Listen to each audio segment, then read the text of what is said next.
Bonjour et bienvenue au podcast Idolem Fréquence, la radio qui fait du bien.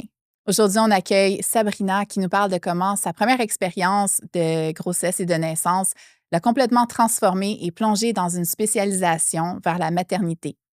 Elle nous parle de l'importance d'avoir une doula pour l'accompagner. Elle nous parle de pré- et postnatal et tout ce qui est d'énergie féminine. Alors, si vous êtes curieux, restez avec nous. Aujourd'hui, on vous amène dans une conversation qui pourrait peut-être transformer votre façon de voir certaines choses. Alors, avec nous aujourd'hui, on a Sabrina qui est professeure de yoga prénatal, postnatal. Elle est doula, elle est enseignante en féminin sacré et aussi elle est naturopathe en périnatalité. Alors, bienvenue avec nous, Sabrina. Bienvenue, Allô? merci. C'est un grand plaisir d'être avec vous. Nous aussi, heureuse de t'avoir ici. Et puis, dis-nous, dans quelle énergie est-ce que tu arrives ici avec nous aujourd'hui? Bon, je suis vraiment contente d'être avec vous dans la expectative aussi de rencontrer un petit peu de moi, de mon histoire. J'ai hâte vraiment de parler avec vous, oui. Oui. Nous aussi, on a hâte d'en apprendre un petit peu plus sur toi. C'est ça, oui. Puis, écoute, dans toutes tes spécialités, clairement, tu t'es vraiment en allé vers le féminin, vers la maternité. Parle-nous un petit peu de ça a été quoi le déclic qui a fait que tu as voulu en apprendre plus là-dedans? Oui, c'est vrai. Donc, ça me dirige à mon pays d'origine. Je viens de l'Argentine. En fait, à ma situation à ce moment-là de grossesse, ça m'amène à mon premier bébé, en fait, la première grossesse. Donc, j'étais en Argentine, j'étais enceinte. À l'époque, j'avais 34, oui. Et c'est la première fois que je ressens vraiment l'énergie féminine. C'était comme une sorte de présence qui m'entournait, vraiment de spiritualité. Je me sentais bien d'être enceinte. Vraiment, j'ai profité de ma grossesse, j'ai adoré les hormones. Je faisais du yoga, j'ai côtoyé des studios de yoga périnatal avec des profs vraiment qui m'ont aidé énormément. Aussi des studios. Je faisais déjà du yoga depuis de l'année 2008. Je te parle de l'année 2012. Alors, jusqu'à un moment, je me fais l'échographie de 32 semaines de grossesse. Alors, la personne qui me fait l'échographie me dit, écoute, c'est un gros bébé. Pas une bonne nouvelle. Vous comprenez, je ne comprenais rien. Hein? J'ai adoré le yoga, mais de périnatalité, je savais rien. Alors, je savais pas à quoi il fait référence en disant ton gros bébé, mais c'est que ton bébé, déjà, il pèse 4 kilos. Alors, tu es en 3e trimestre, ça te manque encore. Je pense pas que tu vas pouvoir accoucher ce bébé-là. Hein? Oh. Alors, à ce moment-là, ces paroles m'ont vraiment interpellée beaucoup parce que je ne comprenais pas comment une personne pourrait me dire ça, de quoi j'étais capable ou pas capable de faire, mais surtout pour mon bébé, non, n'est-ce pas? Parce que le bébé aussi choisit, n'est-ce pas? Mm-hmm. Alors, mais moi, ça m'avait perturbé un petit peu, mais je ne m'inquiétais pas. Donc, je continuais mon yoga et tout ça. Je veux voir à l'obstétricien gynécologue qui faisait mon suivi. Je lui ai dit, mais on dit que vraiment que s'agissait d'un gros bébé. Ah, mais oui, Sabrina, écoute, je pense que tu vas y aller à césarienne. Malheureusement, je pense que c'est sûr et certain que tu vas à césarienne parce qu'en fait, en 3e trimestre avancé, déjà quand je faisais du yoga, les personnes me regardaient et se pensaient que j'avais twins. C'était énorme, ma bédaine, c'était comme... Alors, mais je me sentais très bien supportée par la prof périnatale à l'époque parce qu'elle cherchait toujours à que je puisse être confortable dans les postures et tout ça. Mais à quel point, je peux pas t'expliquer comme, pour moi, j'avais comme une certitude ou bien une intuition que j'allais pas prendre un risque si j'accouchais le bébé, un gros bébé. Tu sentais que ça allait bien se passer. C'est ça. Mais je savais pas, je ne comprenais pas. Alors que dans les studios de yoga périnatal, je parle un petit peu avec les femmes, bien sûr. J'étais super bien accompagnée avec des doulas qui m'ont su transmettre vraiment l'information. Écoute, Sabrina, si tu penses que tu peux accoucher ton bébé de 4 kilos, sache que tu peux refuser. Ah oui? Je peux refuser? Oui, tu peux refuser. Refuser la césarienne. Refuser la césarienne. Ouais. Mais je ne savais pas qu'on pouvait faire ça, en fait. Bon, mais vrai? Oui, en vrai, parce que maintenant, d'actualité, bon, à l'époque, je ne comprenais rien, mais maintenant, je peux te dire que avoir un gros bébé, c'est vraiment une banalisation de la césarienne. On peut accoucher. Il y a vraiment certainement tant de femmes qui témoignent qui ont accouché de gros bébés, même des bébés à besoins particuliers, même des bébés en siège, tu vois. Mais, waouh, j'ai dit, écoute, je l'ai dit à ma doula, est-ce que tu sais si je peux changer de professionnel? Mais oui, tu peux changer de professionnel. Alors, presque 7 mois, je change de professionnel. Je tombe sur une personne vraiment reconnue pour les accouchements non naturels. Il était homéopathe, naturopathe. Alors, je fais mes recherches, je parle avec lui. Justement, il me dit, oui, c'est possible que tu puisses vraiment accoucher ce bébé-là par toi-même. Ah oui, tu peux le faire. Oui, je suis ici pour t'accompagner. Alors, je ne sais pas, dépend des pays, mais en Argentine, tu peux vraiment engager une personne de manière privée parce que lui aussi, il était un médecin, en fait. Alors, un médecin libéral, on l'engageait, tu les payes de manière privée. J'ai accouché même à un hôpital parce que pour moi et mon conjoint, c'était bien qu'il soit en hôpital quand même. Fait que Donc, c'est par choix. Tu le payes, mais tu vas à son hôpital. C'est pas lui qui vient chez toi. Tu peux accoucher chez toi si tu veux, mais moi, avec mon conjoint, c'était plus à l'hôpital qu'on voulait faire. On veut faire tout le mieux possible pour m'écouter dans ce que je croyais, parce qu'en fait, je ne voyais pas les risques. C'est ça. C'était comme je me lançais comme une sorte de risque. Mais à l'intérieur de moi, il n'y avait pas de risque. C'était comme une sorte d'intuition, une sorte vraiment de certitude que j'allais pouvoir enfanter. Alors, bien sûr que je savais que l'accouchement allait être difficile. C'était pas des couleurs de rose. Un gros bébé demande une énergie monumentale de la femme et aussi du bébé.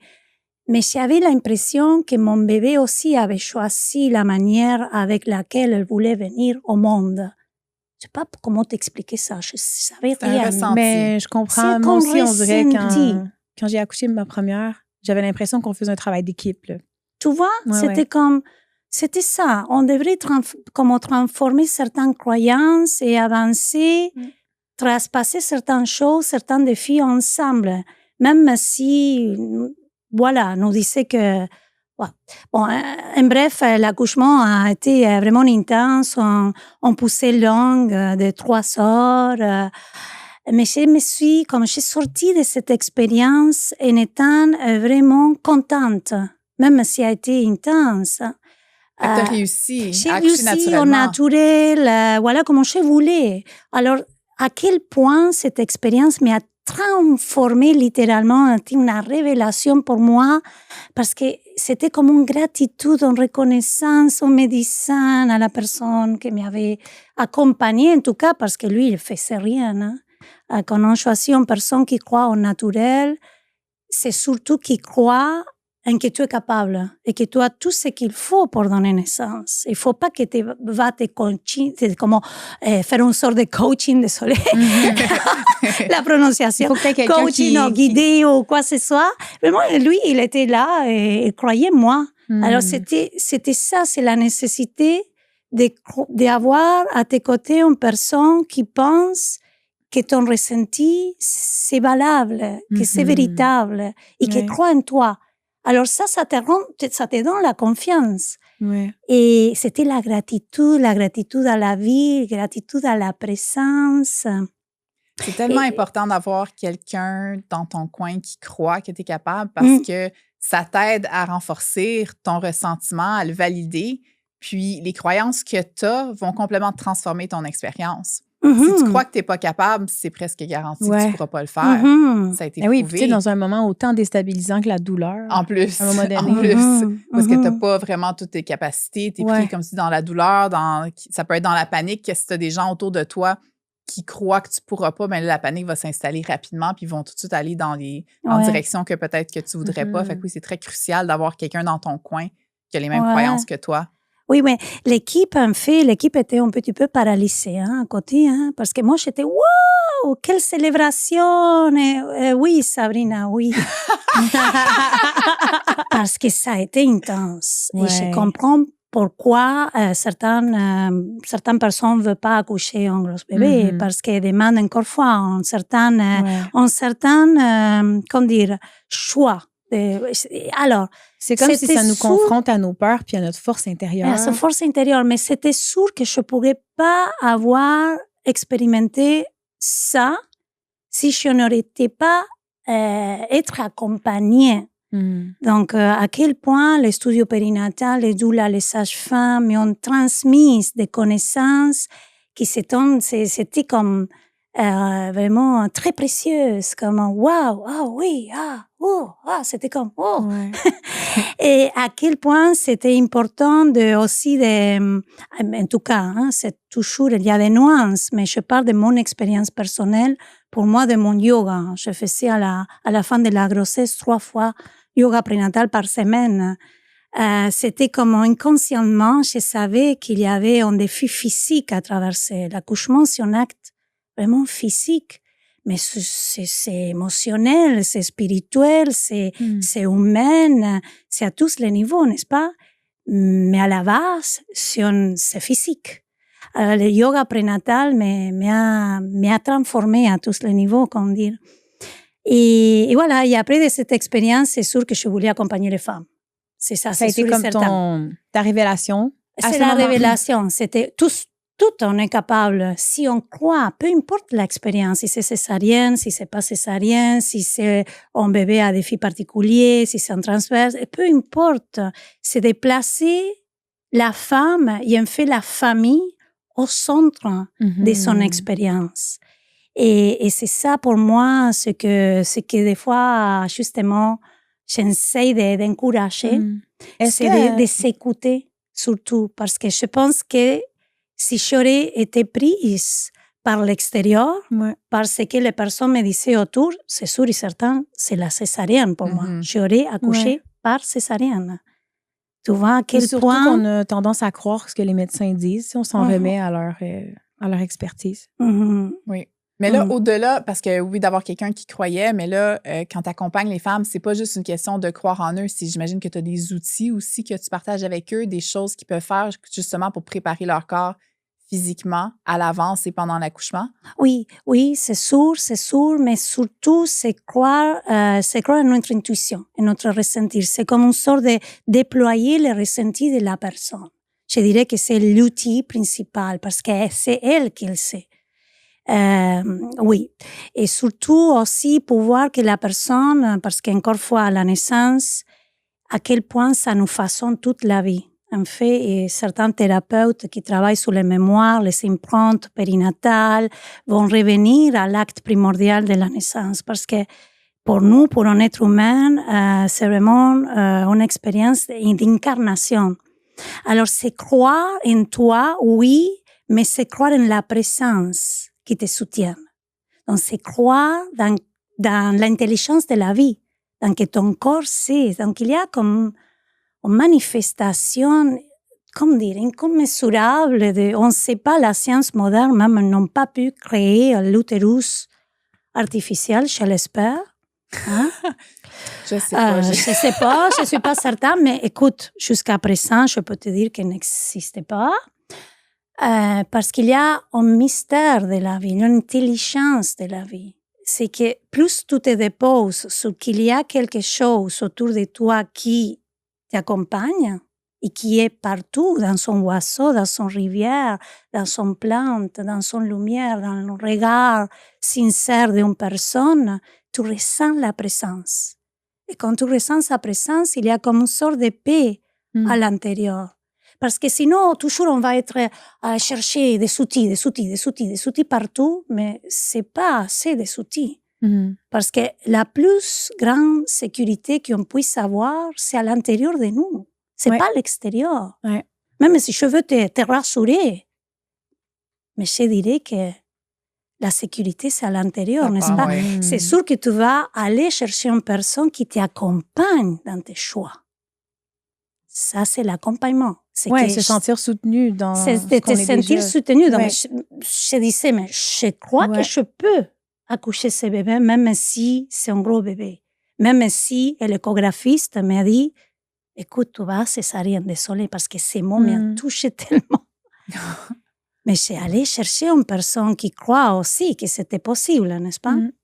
Alors, c'est ça, c'est l'accompagnement. Et dans les outils, on va travailler la respiration, on va travailler le corporel pour sentir ses présences, pour revenir à l'intérieur, pour mieux s'écouter, pour mieux nous la guidance sentir. naturelle. Oui, parce que se déploie l'intuition. Parce que là, quand on commence à questionner la personne, mais toi, qu'est-ce que tu veux, toi? Tu vois? Au lieu de dire, ah non, parce que je regardais dans son film qu'elle accouchait de certaines façons, moi, ça c'est oui, ok, mais toi, à l'intérieur. Parce que des fois, il y a des choses que maintenant, c'est comme la mode d'accoucher de certaines façons, mais comment revenir à le primordial de ce qu'on ressent aussi pour le bébé. Comment est-ce? Parce que le bébé connaît le chemin de la naissance. C'est que faire confiance aussi. Si un bébé se place en position céphalique, mais tient 4 kilos, écoute, bon, on va lui donner la chance, n'est-ce pas? Fait que dans ton histoire, est-ce que tu avais commencé, quand tu as eu cette révélation-là que tu voulais accompagner les femmes à la naissance, est-ce que tu as commencé par être doula d'abord ou tu étais déjà prof de yoga?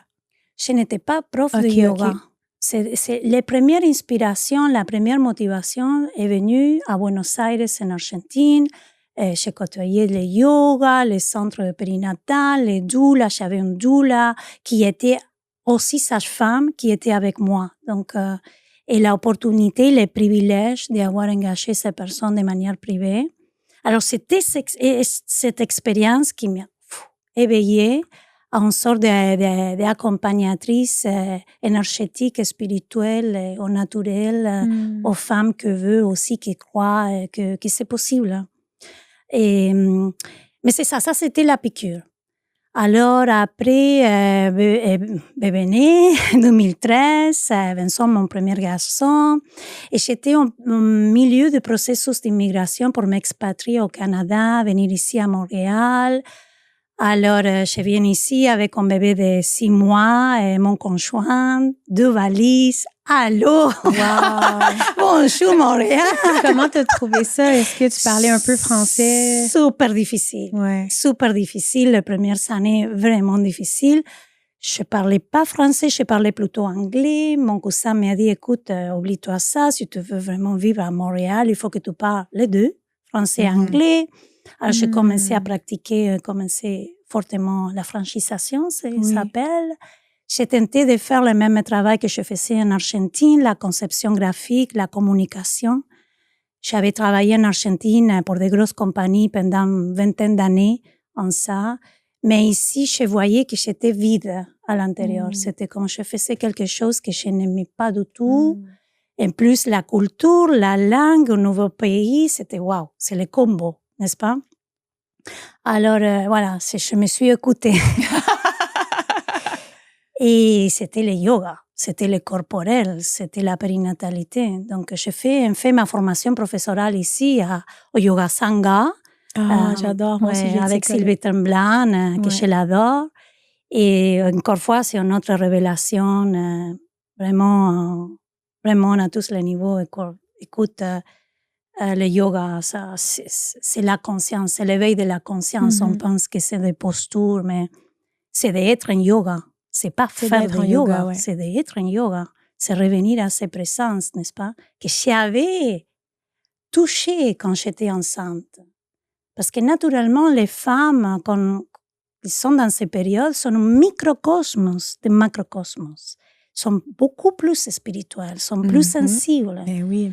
Alors, c'était comme le yoga me fait revenir à cet équilibrage aussi de grossesse, en tout cas. Et puis, je me spécialise avec des sages-femmes ici du Québec, Diane Boutin, l'Académie périnatale, Ingrid Baillot, Annick Bourbonnais, voilà, des femmes que j'aime aussi énormément pour sa sagesse, pour son service. Des sages-femmes. J'ai eu l'opportunité, Diane Boutin, femme québécoise, sage-femme, et qu'elle avait un van, comme une voiture plus grande, une camionnette, en van. Elle dormait dans la van pour aller vraiment assister les accouchements, pouvoir être à différents endroits, à quel point une femme qui dort dans sa camionnette la dédiée en vie à la naissance. Elle a écrit plusieurs ouvrages, Diane. Est-ce que une sage-femme, c'est la même chose qu'une doula? Non. OK. Non. C'est quoi la différence? C'est la différence, c'est qu'une sage-femme, premièrement, c'est, bon, si on repasse un petit peu, les sages-femmes, à la base, tiennent une formation, mais aujourd'hui, c'est une formation universitaire. Avant, c'était plutôt une transmission de savoir. Okay.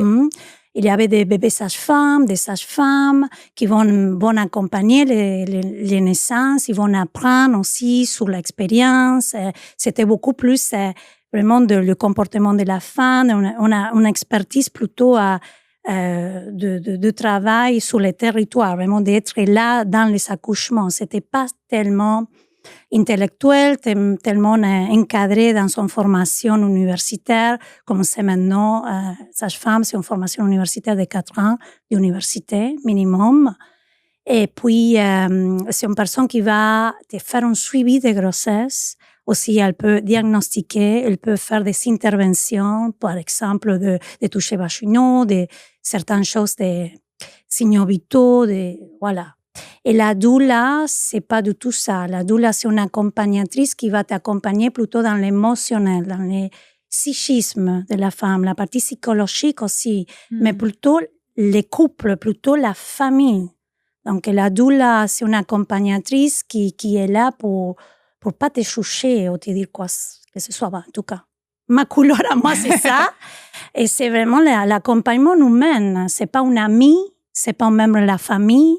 C'est une personne neutre, formée pour t'écouter, pour mieux t'orienter, pour t'informer, pour être à tes côtés. Elle marche vraiment à tes côtés pour que tu puisses vraiment briller à tous les niveaux et que tu te sens que la sécurité, tu es avec des personnes chères, des personnes de cœur que tu as choisies pour pouvoir te laisser aller vers les voyages de la naissance.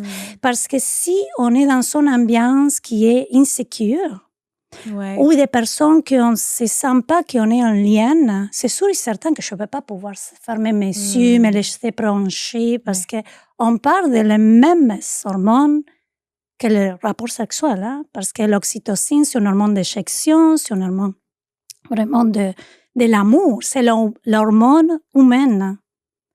Hein? Les endorphines aussi, donc c'est le même cocktail hormonal.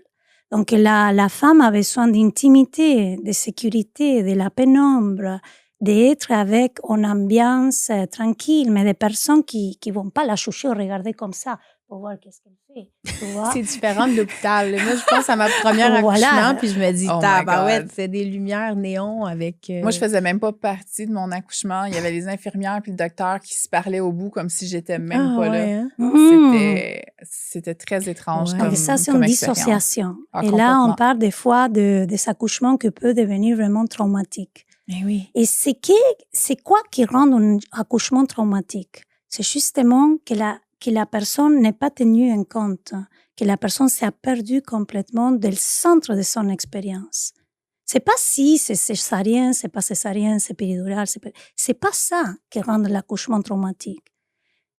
C'est quand t'es pas pris en compte du tout. Exactement, dans tes choix et dans ton corps. Tu vois, c'est pas qu'on est des robots, qu'on va vraiment installer des solutés, ouvrir les veines, injecter des hormones, faire accoucher la femme. C'est une expérience initiatique de la famille, du couple, du bébé. Donc, ça mérite de qu'il soit dans son ambiance et d'écoute, d'humanité, d'amour, de lâcher prise, du temps. Parce que des fois, ce qui arrive, qui pose beaucoup de questions à la femme enceinte, et ce qui produit, active son néocortex. Alors, le néocortex, à grosso modo, c'est le cerveau qu'on utilise pour, justement, maintenant, je suis néocortex. Le langage, la parole, l'intellect, la planification, le contrôle. Si on va partir en voyage, on planifie. C'est toujours en néocortex, en bêta, si on parle de ondes.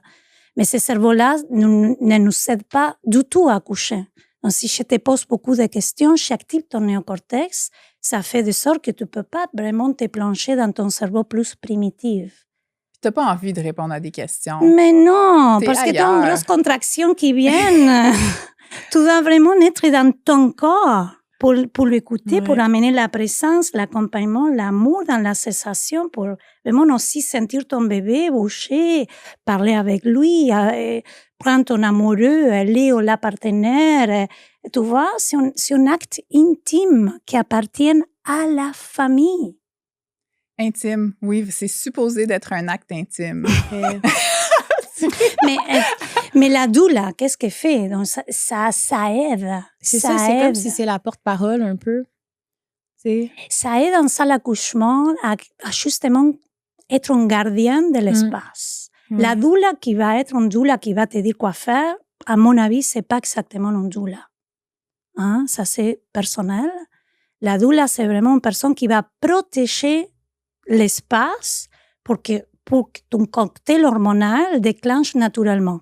Parce qu'elle croit en toi, dans la sagesse de ton corps, dans ton bébé. Et c'est ça. Et des fois, oui, on peut comme parler avec l'équipe médicale, être une personne au milieu, mais on dirait que c'est pas notre rôle non plus. Parce que, voilà, pour l'équipe médicale, la doula, en fait, c'est un membre de la famille, c'est l'ami. On peut se présenter, mais l'équipe a besoin de parler avec la personne concernée, la maman, n'est-ce pas, ou le papa, ou la partenaire. Mais j'imagine qu'elle peut aider à s'assurer que les demandes de la famille sont respectées. Parce que dans le moment, la personne qui accouche, tu n'as pas envie de répondre à des questions. Le père peut être dépendamment comment il réagit à la situation. Non, exactement. Donc, d'avoir quelqu'un qui est capable d'être objectif et de dire c'est ça qu'ils ont demandé, c'est ça qu'ils veulent, c'est quand même assez important. En fait, tout ça, toute la préparation se fait en amont. C'est fait vraiment en amont. Là, on est dans le milieu de quelque chose, n'est pas? C'est un voyage au niveau de ce qu'on va vivre. On est dans deux mondes. C'est pas le moment pour penser vraiment de tellement de choses. C'est le moment pour les vivre, pour les célébrer, pour être là, pour tamiser la lumière, pour écouter la musique. Tout ça se travaille en amont, en préparation d'une souhaite, parce que je n'aime pas le mot plan de naissance. Plan de naissance. En effet. On souhaite de naissance qu'on va présenter à l'équipe médicale. On se présente, moi je suis la doula qui accompagne le couple. Ça, c'est le souhait de naissance. Alors, la personne là fait une présentation justement de la famille. Il dit j'aimerais accoucher de telle façon, Donc, il y a ces communications que l'équipe médicale, il est obligé à les lire et généralement, ça va bien. Ça va bien. Ils sont respectueux de ça. Ouais. Oui, j'en avais présenté un pour mon deuxième, justement. Mon premier, ça avait été tellement traumatique que la deuxième fois, j'avais fait la préparation, puis je leur avais présenté. L'infirmière, elle avait été incroyable, puis elle avait vraiment suivi à la lettre, puis même encouragé des fois que j'étais comme « Oh non, finalement! » Puis elle était comme « Non, t'es capable! » Puis tu vois? Ça fait toute une différence. Parce que pour eux, c'est important de te connaître, de savoir un peu ta couleur à toi, qu'est-ce que tu as dans la tête. Donc, le souhait de naissance, c'est important à présenter.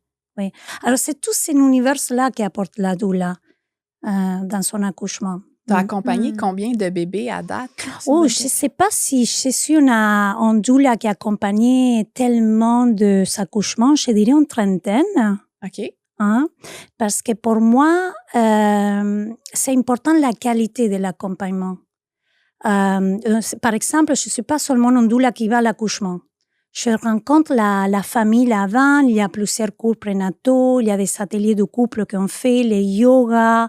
Donc, c'est tout un accompagnement. Je ne peux pas prendre plus que 4, 5 par année. Mm. Parce que aussi, chez ma famille, mes 2 garçons, mon 12e est né ici à Montréal. T'enseignes le yoga. J'enseigne le yoga, je donne des formations, Ouais. j'écris un livre. Il faut que tu sois Hey, ça, disponible pour quand la personne a la couche. Donc, c'est sûr que là, il faut que tu te gardes quand même un calendrier quand même assez ouvert vu qu'on ne sait pas d'avance exactement Ouais. quand la personne va accoucher. Fait que si t'en prends Exactement. 50, tu vas manquer des accouchements. C'est Ça doit être quand même magique que quand quelqu'un t'appelle, ils sont comme, C'est ça là que y est, se passe. viens-t'en. C'est comme si tu leur vis tout le temps. Et comment? Quand quelqu'un est prêt à accoucher, t'appelles puis ils sont comme, viens-t'en. Bientôt. Ah oui, donc on va voir. On va voir si tout récent, vraiment que le couple t'a choisi, tu as choisi aussi le couple, tu ressens que oui, que tu devrais les accompagner d'une certaine façon, parce qu'il y a aussi un service. Hein. C'est un travail de cœur, le travail de la doula. Ouais. C'est un travail de service, de rendre service. Tu ressens comme oui, tu peux y aller. Les rencontrer bien sûr avant Mais quand l'accouchement. quand c'est rendu le moment de l'accouchement, Mm-hmm. ils t'appellent puis Ah, désolé, je n'avais pas compris. Je pensais qu'un couple t'appelle et se Non, dit on accouche en 4 semaines, est-ce que tu es disponible Oh, wow! à venir à notre accouchement? Tu dis, bon, écoute, peut-être oui. ouais. Généralement, si le couple veut avoir l'accouchement le plus naturel possible, on l'encourage à rester le plus que le couple peut à la maison. OK. De faire tout le travail à la maison. Et on va les accompagner à la maison, ou bien on peut les accompagner directement en salle d'accouchement lorsque le travail actif a commencé. Mm. Est-ce que tu les accompagnes aussi dans des maisons de naissance? Oui, des maisons de naissance et à la maison aussi. J'aime beaucoup les accouchements à la maison. Et moi, je me rappelle, ça avait été tellement rapide, ma première, je pense même pas que j'aurais eu le temps de faire du travail à la maison. Mm-hmm. Ça a commencé, j'étais aux 5 minutes, j'étais allée dans le bain en me disant, bah, ça doit être des fausses contractions. Puis là, c'était rendu aux 3 minutes. Je fais comme, je vais faire ma vaisselle. Puis là, j'avais trop mal pour faire ma vaisselle. J'étais arrivée à l'hôpital, puis ils ont fait, ça va être bientôt. Je pense que c'est après 1h30 à peu près. Wow. Oh, wow! Ouais. C'est ton premier? T'es chanceuse. Ma première, ouais, ça a fait ça. Wow, bravo. Mm. Mm-hmm. Ouais. Fait que là, quand tu dis ça, faire le travail à la maison, je suis comme, ah ouais. Tu restais aussi vite pour les deux autres? Ouais, non, la deuxième, je l'ai accouchée à 25 semaines. Ah. Oh! Ouais. Mm. Mon corps est... Trop rapide, là. Oui, Ouais. c'est ça. Dès qu'il y a une pression dans mon utérus, ça l'ouvre. Mm-hmm. Mais en tout cas, n'ayez crainte, là. C'est juste... ça va bien se passer 3 aux enfants en accouchements. forme. Mais non, mais c'est ça m'étonne parce que pour moi, de penser qu'on peut faire le travail à la maison, tu vois, c'est quelque chose que je savais pas. Je savais pas qu'on pouvait attendre si longtemps pour après décider si on va à l'hôpital ou pas. Mm-hmm. Mm-hmm. Clairement pas tout le monde. Ouais. Mm-hmm. Ouais. Oui. Mais ton bébé voulait naître. Hein? Elle était pressée. Elle voulait venir Comme au je veux monde. vivre. Je suis prête. Je suis prête, let's go. C'est quoi cette vie-là? Alors, maintenant, est-ce qu'on passe aux questions rapides? Les questions en rafale, fréquence rapide. Alors, on a des questions pour toi qu'on va te poser, puis tu n'as pas besoin de nécessairement d'y réfléchir, juste la première chose qui te passe par la tête. OK. Est-ce que tu veux commencer, ma chère Caro? Est-ce qu'il y a une habitude que tu essaies de changer en ce moment? L'alimentation. Ah ouais? J'étais en train de... Exemple. J'étais en train de penser avant de manger qu'est-ce que je mange. Ouais. À détail. Est-ce que tu es du genre à être très pressé ou stressé ou occupé? Fait que tu manges un peu n'importe quoi, n'importe quand? Ou? Non, j'essaie justement d'amener plus la conscience. C'est un travail d'une vie, ça, amener de la conscience Ouais, dans ce qu'on mange. On est tellement pressé tout le temps. Puis, puis c'est tellement émotionnel. C'est tellement émotionnel. Oui, parce que quand je ne mets pas la conscience, après, je me sens mal. Je dis, Oui. Planifier ou improviser? Improviser ou planifier? Oh, quelle question. Aucune de les deux. Aucune des deux. Comment tu fonctionnes? Aller avec la présence, avec le flow. OK. Suivre ton intuition, dans le fond. Sentir la présence. C'est pas la même chose. C'est quoi la différence? L'intuition, c'est la présence en relation avec toi, avec ton énergie. OK. La présence, c'est la présence. J'irai plus avec la présence. Parce Pas que sinon, nécessairement- c'est sûr que je vais stresser. Improviser, planifier, Parce que la je vais présence, stresser. c'est comme l'instant que tu ressens puis que tu suis, tandis que l'intuition, c'est plus intérieur. Ouais, c'est ça. Oui.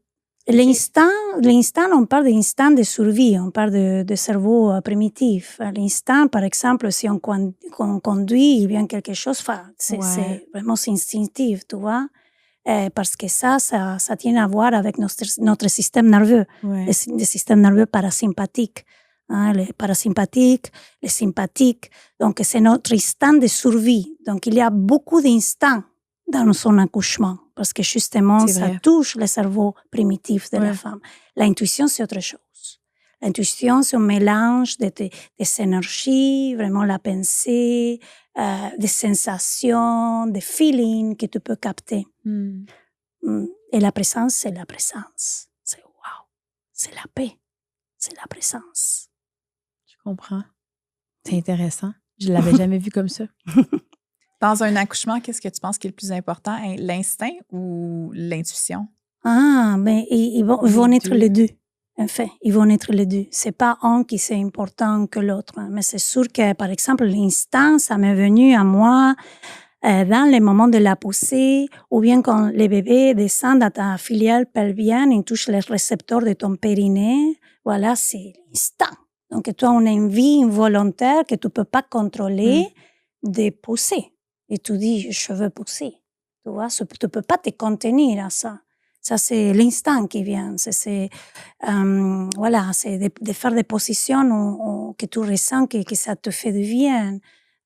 C'est vraiment ton feeling ton corporel corps qui réagit de la biologie. Comme il est supposé réagir. De la biologie du corps, l'instinct. Si tu vas, par exemple, dans son roue, et il vient quelque chose que tu as, je sais pas, que tu vas commencer à courir. Tu peux pas expliquer ça, mais tu ressens danger, ça c'est l'instinct. L'intuition, c'est autre chose. Par exemple, il vient une personne à toi et tu peux pas expliquer. Ça te fait quelque chose. Ça, c'est plutôt ton intuition. L'intuition te dit, tu vois. Ou des fois, quand tu fais « Ah, ça, c'est un signe d'intuition. Ah, oui, je vois. Ah, ça, c'est aussi l'intuition. Ça vient se connecter, oui. Ça vient à se connecter. Ouais. C'est difficile à décrire, en fait. C'est aussi comme nous les sentons, n'est-ce pas? Est-ce que tu en parles dans ton livre? Parce que je regarde le livre depuis tantôt, puis moi, je veux savoir c'est quoi. Les livres, ça, c'est les chakras portail de naissance. Quand je commence à donner des cours de yoga, et vraiment à mélanger un petit peu le yoga avec la périnatalité, je me suis dit, les chakras, mon Dieu, ce sont des portes de naissance.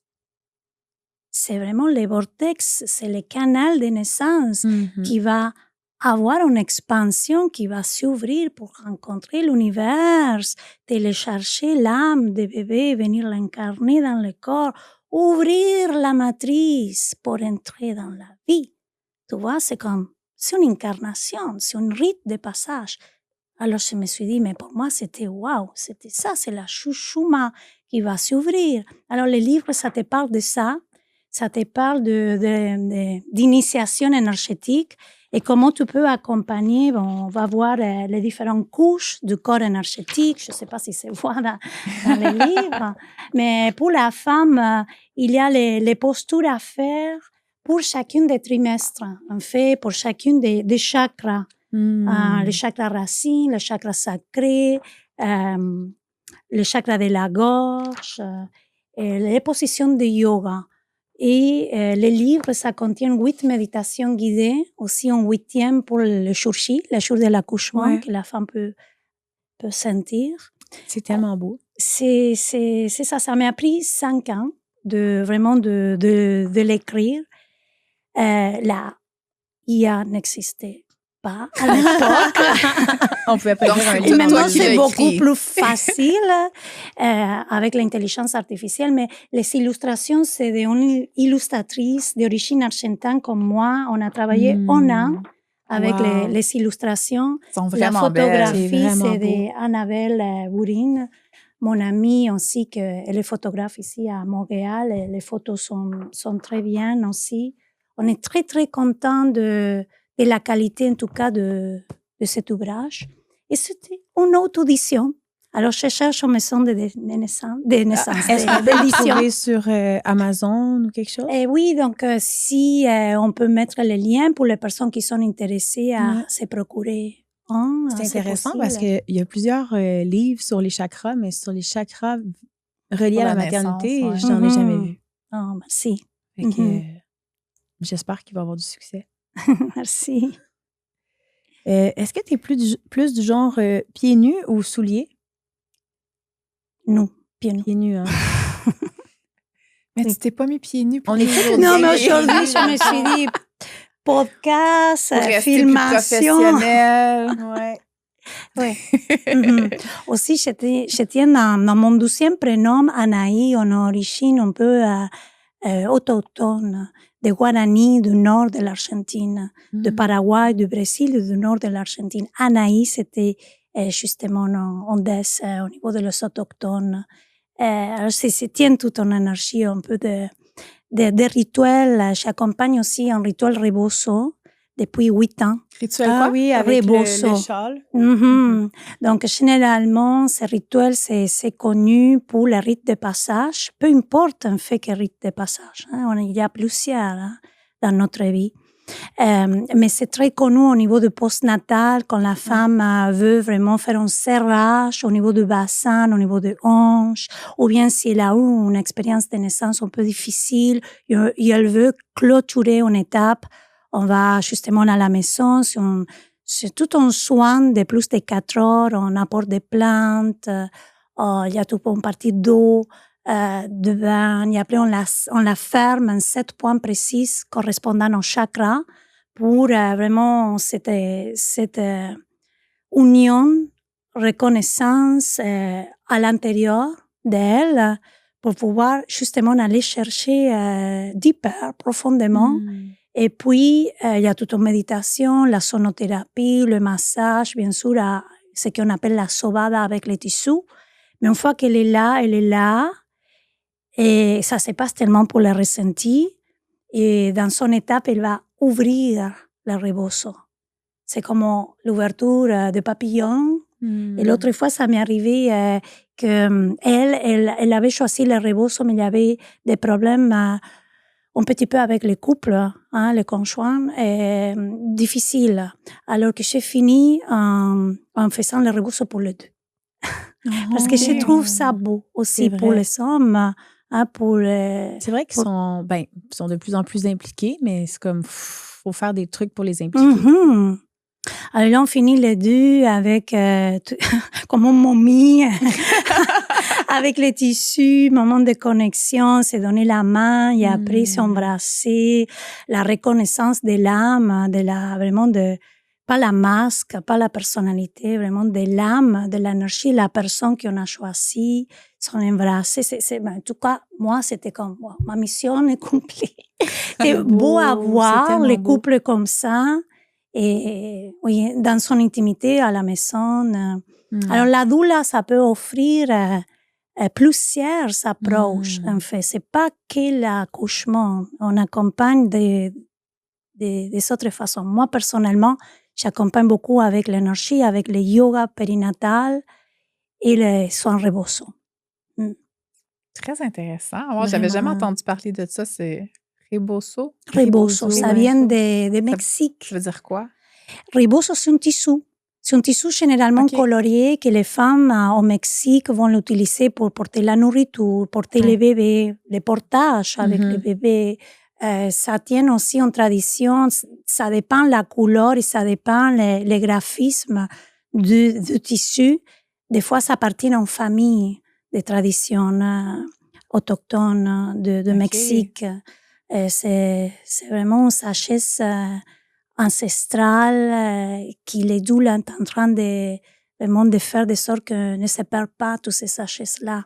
On peut vraiment repositionner un bébé qui se trouve en postérieur, par exemple. On peut mieux soutenir l'utérus. On l'utilise aussi en salle d'accouchement pour la pousser. On va prendre un rebozo pour la pousser. Et c'est ça qu'on aime aussi, les doulas, de toutes ces sagesses de l'humain, de palpables, qui ne se perdent pas, qui continuent à se transmettre de génération en génération. J'aurais tellement aimé ça, savoir ça avant d'accoucher de mon 3e enfant. Et ça, c'est super. Faudrait qu'ils reviennent en dedans puis leur fasse. Prise 2. Tu as combien d'enfants? 3. 3. Wow, bravo. Merci. Nos questions rapides sont rendues très longues. Oui. Matin tranquille ou efficace? Marée? Matin tranquille ou efficace? Oh, aïe. Efficace, ça veut dire quoi? Que tu as une structure. Ouais. Ah, tranquille ou efficace? Ouais. Aïe. Productive le matin ou est-ce que tu aimes mieux te prendre ça? Prends soin de moi le matin, si c'est possible. Oui, mais il y a tellement de choses avec la vie, la famille, les enfants. Mais c'est sûr que si je ne prends pas de temps pour moi, ça s'accumule. Ça s'accumule. C'est un travail de toute la vie, tous les jours. Commencer à brosser les dents le matin. C'est de nous centrer, diriger l'attention vers notre respiration, l'intuition, vers ce qu'on veut voir, se concrétiser, matérialiser. On peut simplement remercier et être dans la gratitude aussi. Mais des fois, on a ce temps-là et des fois, on n'a pas ce temps-là. Et à quel point on voit la différence? Je ne sais pas si ça vous arrive, mais moi, ça m'arrive de voir... Quand tu ne prends pas le temps, tu te perds dans le chaos de tous les jours. Du système. Puis là, tu n'as plus de clarté sur ce qui se passe autour de toi. Et tu étais prise vraiment par le système. Ouais. C'est ça, oui. Est-ce que tu as un animal totem? Oui, l'aigle. L'aigle, pourquoi? Parce que ça s'est apparu. Ça s'est apparu à moi dans le rituel rebozo. OK. Il est venu à toi. Oui. Mais pour savoir ton animal totem, tu peux faire des cérémonies de cacao, par exemple. C'est ça, le but, c'est de savoir notre animal totem qui va nous accompagner. Oui. Mais c'est sûr. Oh. C'est tout lié, en fait. Toi, Véro, ça serait quoi ton animal? Toi, un animal, mais est-ce que l'animal est venu à toi? Parce que si tu le choisis, c'est n'importe quoi. C'est que l'animal doit venir à toi. C'est comme une image qui vient. Pendant un breathwork, on se connectait à notre animal totem. Fait que moi, c'est un faucon. Tu vois?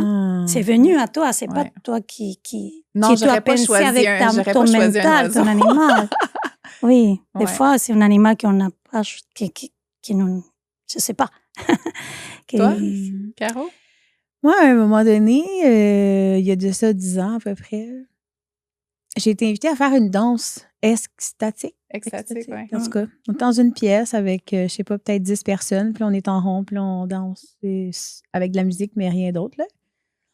Puis c'était gênant au début, puis à un moment donné, comme, OK, laisse venir ton animal totem. Puis moi, j'étais comme, je me sentais tellement féminine, puis tout. Puis je vois l'animal arriver, un sanglier. T'es comme, pourquoi? Y a-t-il quelque chose de moins féminin que ça? Un gros sanglier, là, avec les grosses cornes. Je sais pas pourquoi ça fit avec toi. Pas parce que t'as de l'air d'un sanglier, pas du tout. Je sais pas, peut-être la force. Oui, il faut voir l'énergie, pas le physique, n'est-ce pas? Qui fonce toujours, puis qui, Mais je suis jamais allée approfondir. Je suis jamais allée approfondir le sanglier animal totem. Mais en tout cas, c'est ma seule expérience avec l'animal totem. Je me rappelle que la vision était vraiment, tu sais, comme impressionnante, là. Il était grand. Ouais. Un gros sanglier. Est-ce que tu avais fini tes questions en Non, il m'en reste encore 2, moi. Vas-y. Si tu n'avais pas été prof, doula, si tu t'étais pas lancée dans la maternité, est-ce que tu aurais resté dans le domaine où est-ce que tu étais ou est-ce que tu avais un autre rêve quand tu étais jeune? Ouais. Et la danse. La danse, Oui. quel genre de danse? En fait, quand je suis venue ici, la danse contemporaine, j'avais 32 comme touriste la première fois à Montréal et j'avais tenté la danse. Mais j'étais vieille, 32. Ah, c'est pas grave. Oui, Véro est pour vieille la qui danse. danse C'est une joke, c'est une pour joke. la c'est une danse joke. professionnelle, Ouais. contemporaine. Ah, mais on n'est pas obligé de danser Bon, professionnellement. en tout cas, ça, c'était tough pour moi. Je pensais Tu que tu viendras dansais... prendre des danses avec. Ouais. Tu prendras. Mais je prendre sais des cours avec moi. j'ai fait, bien sûr, j'ai fait de temps en temps, et voilà, je participe. Mais je voulais vraiment comme partir en tournage, Ah, ouais. partir de la danse professionnelle, travailler de ça. Moi, je suis quelqu'un sur Facebook que je pense que c'est comme à 51 ans qu'elle s'est Oui. fait découvrir, genre, puis là, elle est Ouais. dans soixantaine, puis elle est danseuse professionnelle sur Broadway, puis elle danse dans des vidéos, des clips, toutes sortes de choses. Let's go, Sabrina. Oui, let's go. Hein. Mais écoute, Ton nouveau avec le calling. yoga féminin sacré, on fait beaucoup de danse. Et avec le yoga, je trouve aussi le corporel, je trouve la sensation, alors que on dirait que je suis bien avec mon choix d'avoir choisi le yoga. Mais ça, c'était comme mon rêve, oui, d'actrice de danse. Oh, actrice et danseuse. Actrice et hein. danse. Oui. J'aime ça. Oui, j'aime beaucoup. Puis, est-ce qu'il y a un livre ou podcast ou un sujet en ce moment qui te passionne? Que me passionne, un sujet qui me passionne. Bon, maintenant, je suis avec le salon éveil périnatal. Je organise aussi ces événements à la Grande Bibliothèque de Montréal le 26 et le 27 septembre. Donc là, je suis très fière de la qualité des conférences qu'on a. Et je peux vraiment contacter les sages-femmes pionnières ici de Québec qui vont venir à donner des conférences. Wow. Il y a aussi des personnes qui travaillent sur l'éducation alternative, la parentalité, qui vont venir justement à éveiller les consciences au niveau de la famille, de la naissance. Donc, je suis sur ça. On va faire un live demain, justement pour voir la gagnante, parce qu'on a joué un petit peu à un tirage au sort pour gagner un espace exposant au salon. Et voilà, la programmation, ça va être dévoilé la semaine prochaine. C'est 20 conférences. Est-ce qu'on va devoir faire une conférence puis avoir un kiosque aussi là-bas? Oui, si vous voulez. J'ai adoré. Oui, bien sûr. Bon, yoga natal, mon école, ça va avoir un kiosque. Mais voilà, Idolem, bien sûr, pourquoi pas, on est partenariat. Et c'est ça, je peux te dire que je suis vraiment comme très, très passionnée en ce moment avec les conférences, les conférencistes. Je ne sais pas si c'est dit comme ça, qui vont participer. Mais est-ce que toi, tu donnes une conférence? Non, je suis comme l'animatrice du sommet. Qui ça va être le 25, une journée complètement en ligne avec des personnes de l'Europe, de l'Afrique, le mieux de la périnatalité consciente de la francophonie. Alors, c'est tellement intéressant. Ça me donne des frissons, on dirait. En fait, c'est notre 12e édition. La première a été super bien passée l'année passée. Et voilà, on se lance avec un 12e. On ne peut pas croire, avec mes collègues aussi, avec le partenariat de ces sponsors principaux qui vont justement financer l'événement. Ça grossit beaucoup en un an depuis la dernière fois. Oui. Bravo. Oui, c'est ça qui me rend fière. C'est aussi la passion de l'éveil, Parce que au profondeur, je pense que la façon, bon, je l'ai déjà dit, la façon dans laquelle on vient au monde, ça nous façonne. Et c'est déjà notre premier éveil. Ouais. Et en fait, la mémoire périnatale, ça reste jusqu'à 3 ans de l'enfant. Et l'aura, le champ électromagnétique, l'énergie entre la maman et le bébé, c'est le même aura jusqu'à l'âge de 3 ans de bébé. C'est vraiment, j'adore tout ça. Ouais, dans ma première formation pour être prof, on avait parlé de ça, puis il fallait tout raconter comme notre naissance, puis tout ça. Là. Ouais, il y a beaucoup quand même de travail qu'on pense pas faire, que ça nous définit beaucoup après ça, comment on se sent, puis qu'est-ce qu'on vit dans notre vie. Oui, parce qu'en fait, on passe 4 matrices. La première matrice, c'est ta première maison. Ça a été le ventre de ta mère. Donc, tous les êtres vivants, humains, dans cette planète, ont passé par un utérus féminin. Un corps d'une femme. Alors, là, c'est ta première maison. Alors, il faut voir comment ces femmes étaient. Ta maman à ce moment-là, qu'est-ce qu'elle ressentait. Quel genre de maison c'était? Quel genre de maison ta mère était. Tu vois, comment tu sais si un utérus qui était contracté, si un utérus qui était vraiment relaxé, qu'est-ce que faisait la famille à ce moment-là, est-ce que c'était difficile, il y avait des stress, il n'y avait pas de stress. Donc ça te façonne ta sécurité dans la vie. Tu vois, l'expérience que tu as eue dans l'utérus. Après, les contractions, ça vient à raccourcir l'utérus. Donc, c'est la vie. Hein? Des fois, quand on se sent la pression, on sent, tu vois que ça va pas très bien. Voilà. Comment est-ce qu'on a vécu ça? Est-ce qu'on était accompagné par notre maman, les premières contractions, elle nous parlait, comment c'était cette expérience? Et après, on a passé littéralement par un tunnel. Un tunnel, tout noir. C'est le bassin de la femme. Si, est-ce qu'on a passé par un bassin? C'est la 3e matrice. Et là, c'est le vide, n'est-ce pas? C'est faire confiance. C'est à quel point, quand on a décidé de venir au monde, on a choisi notre maman et le papa. On a choisi nos parents. Ouais. Tu vois, et on a passé ce tunnel-là, que c'est la partie la plus dense, la plus difficile. Il y a toute vraiment une synergie qui fait le bébé. Il doit vraiment entrer par la diagonale droite ou la diagonale gauche. C'est génial, tout ces biomécaniques par laquelle elle passe le bébé. Mais est-ce qu'on a passé par ça ou est-ce qu'on est né par césarienne? Moi, je n'ai pas eu la possibilité de passer par la pelvis, comme dit le bassin, les tunnels. Moi aussi, je suis née par césarienne, comme ça. Et ça façonne mon expérience, tu vois. Et après, bon, si on a passé la 3e matrice, la 4e, c'est la première inspiration, l'élément de l'air, c'est venir au monde, c'est l'expansion. On était tous condensés. C'est l'immensité de l'espace, les bébés font comme ça aussi. C'est une expérience initiatique forte, vraiment forte. Alors que, voilà, C'est tellement intéressant. C'est vraiment intéressant. Pendant notre formation de breathwork, on a fait un rebirthing. Tu t'en vas dans ton subconscient, puis tu t'en vas toucher aux expériences que tu as eues pendant la grossesse, puis pendant l'accouchement, puis ça.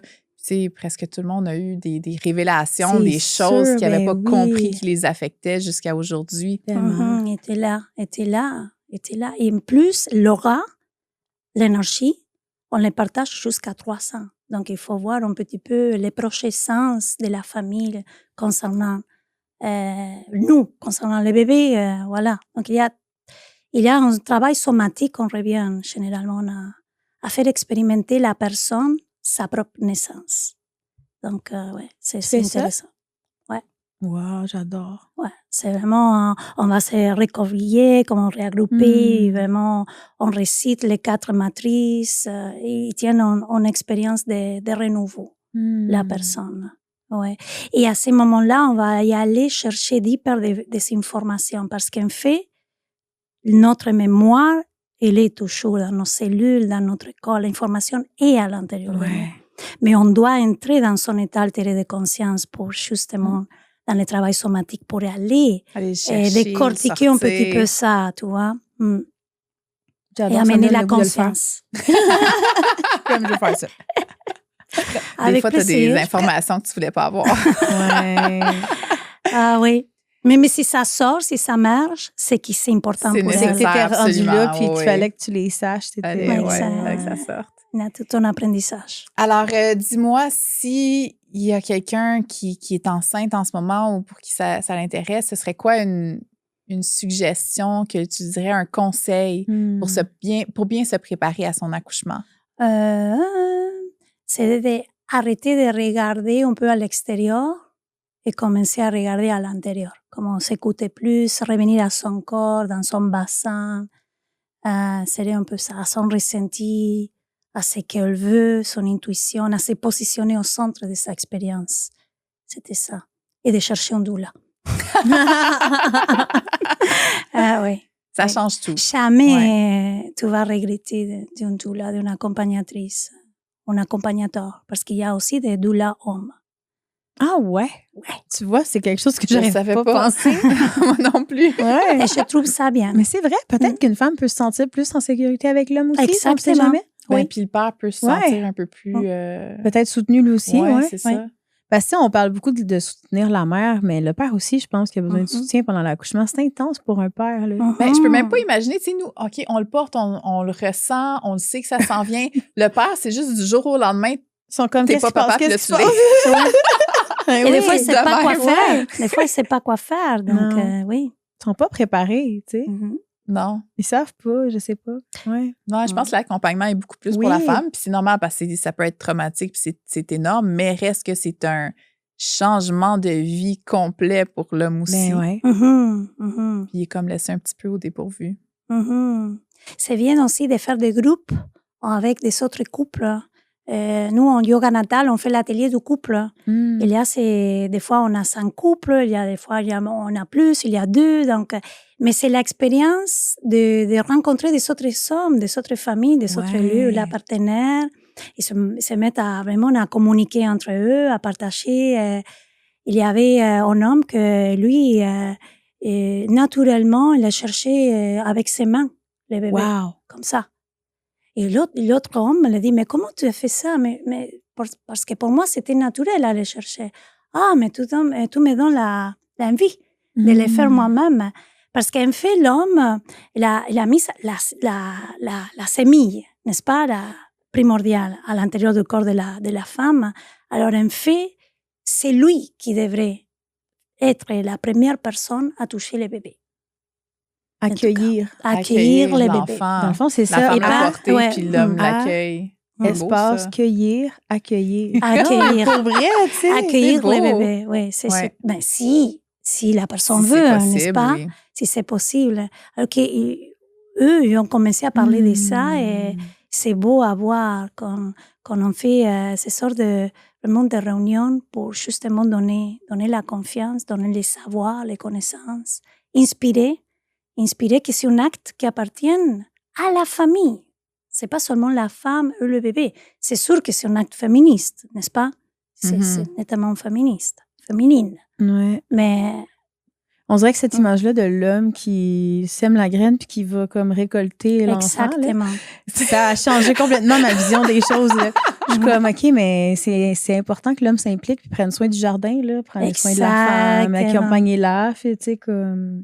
Ouais. Pas qu'elle fasse ça toute seule. Oui, des fois, couper les cordons. Si tu vas avoir un bon fruit, je sais pas. Oui, couper les cordons, des fois aussi, c'est l'homme qui va couper les cordons. Ouais. Sûrement que ça l'aide pour le bonding avec l'enfant aussi. Je pense que oui. De se sentir impliqué. Ça doit être ressenti autant au niveau, c'est ça, de la mère puis de l'enfant. Oui. Je pense que c'est ça qui est le fun de ton approche, c'est que on parle pas juste de la femme, mais comme tu disais au début, de la famille. Puis au début, quand tu le disais, je comprenais pas trop, mais là, on dirait que ça fait tout son sens. C'est tellement important. Oui. Oui, au niveau de ce qu'on veut transmettre, c'est que la femme a tout ce qu'il faut pour donner naissance. Donc, par elle-même, ça, c'est la révélation. Tu peux accoucher par toi-même, de te placer au centre de l'expérience. Les personnes qui sont autour sont pour t'accompagner. C'est pas toi qui tu dois t'adapter aux personnes qui sont autour. Ça, c'est la grande révélation parce que quand j'étais en Argentine, je savais pas que je pourrais choisir de changer de professionnel, de refuser une intervention, de même de choisir la position avec laquelle je allais accoucher. Exactement, de ne pas accoucher sur le dos, c'est pas naturel. C'est pas naturel, comme ça mais qu'on je est savais pas à l'époque. C'est comment il faut accoucher? Un petit bonhomme. Oh, wow. Mais en fait, la position qui te vient dans ton instinct. Ça, c'est l'instinct. Tu vois? Il y a des femmes qui vont accoucher agenouillées, ils vont accoucher à 4 pattes, ils vont accoucher debout. Ça dépend. Ça dépend, mais dans l'eau. C'est pas la position obstétricale qu'on voit dans les films de Hollywood et on doit crier comme ça et Non, pousser comme je ça. pense que c'était genre pour un roi, Henri quelque chose, il voulait Exact. voir les accouchements. Fait que là, fait que là, il a décidé les femmes, ça les couchait sur le dos pour qu'ils puissent voir. Dieu. Ça n'a aucun rapport avec la Oh, nature, mon mais Dieu. c'est devenu le standard. Mais là, C'est il faut devenu parler au corps standard médical. parce que c'est bien pour l'équipe médicale, Pour parce l'équipe qu'elle médicale, eux regarde. autres, ils voient tout, fait que c'est Mais parfait. c'est pas bien pour la femme parce que la pour le douleur, bébé. c'est encore plus forte dans ces positions-là. Ton bassin bloque au niveau de coccyx, au niveau du sacrum, et tu as besoin d'une force de 40 kilos pour faire pousser un bébé à l'horizontale. Donc, si on pense un petit peu Justement, la nos gravité. formations, Ouais, ben oui. c'est la gravité, n'est-ce Eh pas? oui. À l'horizontale, imagine-toi. Donc, c'est sûr que tu dois inspirer, bloquer et pousser dans son façon ça peut être un peu violente des fois. Alors, si on est dans la position obstétricale, la doula aussi, ça va suggérer des positions, des alternatives, la respiration plus douce pour amener plus la biomécanique, comme la physiologie. Mais généralement, une femme va pas choisir ses positions, naturellement. S'il n'a pas une intervention, va choisir généralement la verticale. Donc, selon son instinct. Ouais. Mais une autre chose qui est importante, c'est que le bébé connaît le chemin de la naissance. Des fois, on ne fait pas confiance au bébé. Voilà. Le bébé connaît ça. Il a une sagesse pour venir au monde depuis que le monde est monde. Ouais. Que la Ils ont femme accouché longtemps avant qu'il y ait des hôpitaux. Et que le bébé naisse. Alors, voilà. Et que la grossesse, c'est un acte normal. Il n'a pas une pathologie. On ne parle pas d'une grossesse à risque ou une pathologie de grossesse. On parle de grossesse qui ça va bien.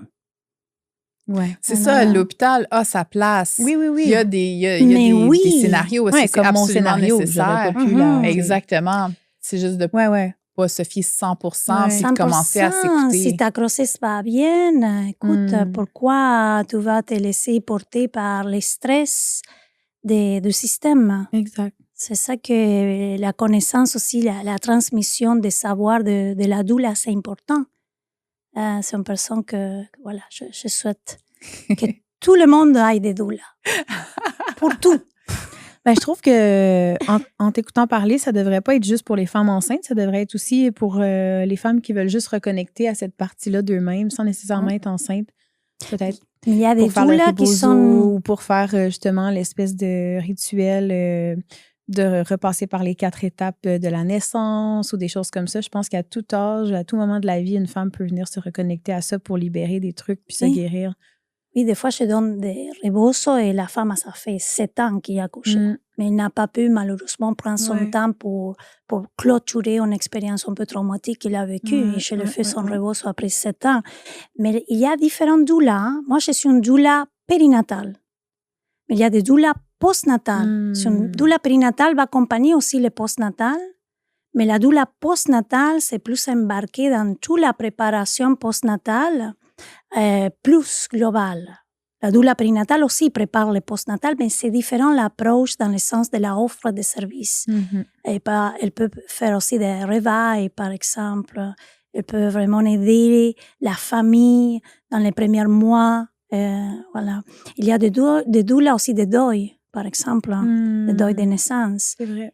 Oui, il y a des doulas pour les menstruations, pour les premières menstruations qui vont accompagner. Ouais. C'est quoi le deuil de naissance? Le deuil de naissance, et tu as perdu un enfant. Ah, deuil, OK. Deuil, ouais. Ou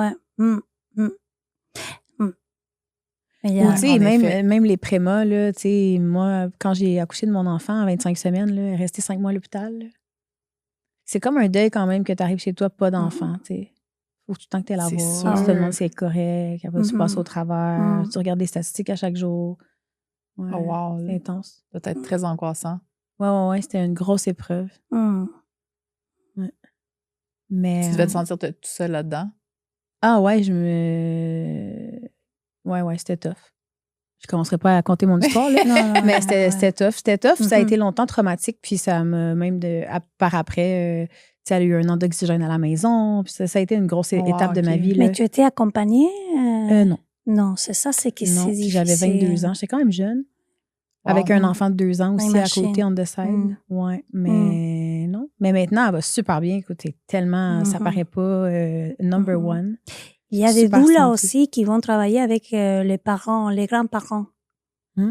Parce que aussi, des fois, les grands-parents veulent aider, mais c'est comme si on a perdu un petit peu dans le système. Le village. Oui, le village, la C'est vrai tribu. qu'on a perdu le village. Les doulas aussi, ça peut venir justement à travailler aussi avec les grands-parents pour qu'ils puissent Mais harmoniser oui, tout harmoniser, trouver mélange sa de la famille. place, et comprendre un peu, parce que des fois, on parle de la période après avoir accouché, que c'est très intime, le couple veut vraiment être seul avec le bébé, faire vraiment les nids, et les grands-parents, des fois, c'est pas... Ils peuvent être intrusifs.